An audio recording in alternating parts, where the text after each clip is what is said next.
అందరికీ praise lord. దేవుని నామానికి మహిమ కలుగును గాక. మీరందరూ బాగున్నారు కదా? మీరు పెడుతున్న ప్రతి కామెంట్స్కి అనుదినం మేము ప్రార్థన చేస్తున్నాం.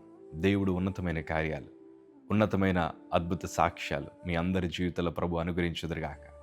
మన క్రియలను బట్టి అనేక మంది ప్రభు వైపు ఆకర్షించబడుదురుగాక. మన జీవిత విధానాన్ని బట్టి గొప్ప సువార్త ఈ ప్రపంచానికి ప్రభు అందజేయుదురుగాక. ఆమేన్.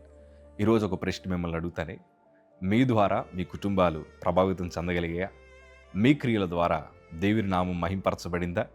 ఈ ప్రశ్నకు మనకు సమాధానం దొరికితే 100% దేవుని చేతిలో ఇంకా బలముగా మనం దీవించబడతాం. ఎందుకే ఇట్లా అడిగారంటారేమో. నిజమే, మనం ప్రభు సాక్షులుగా బ్రతుకుతే, అనేక మందిని ప్రభావితం చేయగలిగిన ఆత్మీయ జీవితంలో మనం బ్రతకగలిగితే, దేవుడు నిన్ను అందరి మధ్యన ఉన్నతంగా హెచ్చించే దేవుడు. దేవుడు అందరి మధ్యన ఒక ప్రత్యేకమైన సాధనంగా, సాక్షిగా ఆయనని నిలబెట్టి నిన్ను పోషించి, నిన్ను సంరక్షించి, నిన్ను అభిషేకించి నూతన సాధనముగా ప్రభు నిన్ను వారి మధ్యన వాడుకోగలిగిన దేవుడు ఆయన. దేవుని వాక్యం ఇట్లా రాయబడింది. మత్తయి సువార్త 5:16 మాట మనం చదవగలిగితే, మనుషులు మీ సత్క్రియలను చూచి పరలోకమందున్న మీ తండ్రిని మహిమపరుచున్నట్టు వారి ఎదుట మీ వెలుగు ప్రకాశింపనీయుడి. దేవుడు మనల్ని వెలుగు సంబంధాలుగా చేశాడు. దేవుడు మనలో వెలుగును నింపాడు. ఈరోజు నేను అంటాను, మన క్రియల ద్వారా ఇతరులు ప్రభావితం చెందగలగాలి. మన క్రియల ద్వారా అనేక మంది ప్రభు వైపు ఆకర్షించబడాలి. మన క్రియల ద్వారా మనం పనిచేస్తున్న ప్రాంతంలో ఉన్నవారు ప్రభు వైపు ఆకర్షించబడాలి. మన క్రియల ద్వారా మన కాలేజీలో ఉండేవారు లేదా మన సమాజంలో ఉండేవారు దేవుని వైపు ఆకర్షించబడాలి. వారు దేవుని మహిమపరిచే రీతిలో మనం బ్రతకగలిగితే, దేవుడు తెరిచిన ద్వారముని ప్రపంచంలో ఏ మానవుడు, ఏ అధికారి ముయ్యలేడు.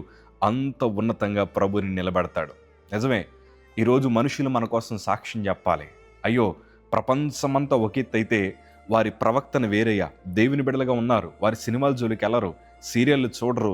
యవన ప్రాయంలో ఎంతోమంది యవన బిడలు లోకాశలకు బానిపోయి, లోక అలవాట్లకు బానిసైపోయి వారు రకరకాల పరిస్థితుల మధ్యన బ్రతుకుతున్నారు. కానీ యేసు ప్రభుని నమ్ముకున్న బిడలు ఒక ప్రత్యేకమైన జీవితాన్ని వారు జీవిస్తున్నారని ప్రపంచం మన కోసం సాక్ష్యం చెప్పే రీతిలో మనం బ్రతకగలిగితే, దేవుడు నిన్ను నూతన వరములు, ఫలములు చేత ఆయన నిన్ను అభిషేకించబోతున్నాడు. ఇప్పటిదాకా మనం అలా బ్రతకలేకపోయామేమో. ఈరోజు ప్రభుని అడుగుదాం, ప్రభా, నా క్రియల ద్వారా నీ నామం మహింపరచబడాలి, నా క్రియల ద్వారా నీ నామం హెచ్చింపబడాలి, అటు రీతిలో నేను బ్రతకడానికి అవకాశం ఈ ప్రభా అని మీరు దేవుణ్ణి అడగగలిగితే, దేవుడు మీ జీవితంలో నూతన ద్వారాలు ఈ క్షణమే తెరవగలడు. కాకపోతే మన క్రియల ద్వారా దేవుని నామానికి మహిమ కలుగుతుందో, దేవుని నామానికి అవమానం కలుగుతుందో మనం ఆలోచించాలి. యేసేబు తన క్రియల ద్వారా దేవుని మహింపరిచాడు. రాజు సింహాసనము దక్కేలాగా దేవుడు చేశాడు. ఈరోజు దేవుని బిడలగా ఉన్న మనము కూడా క్రీస్తులాగా, దేవుని శిష్యుల్లాగా మనం కూడా ప్రపంచాన్ని ప్రభావితం చేయగలిగితే, దేవుడి నీ కోసం అద్భుతమైన ద్వారాలు ప్రభు ఈ క్షణమే తెరవగలిగిన సమర్థుడు. ధైర్యంగా ఉండండి, క్రీస్తు కోసం బ్రతకండి. దేవుడు మిమ్మల్ని బహుగా దీవించుదురుగాక. ఆమేన్. Praise the lord.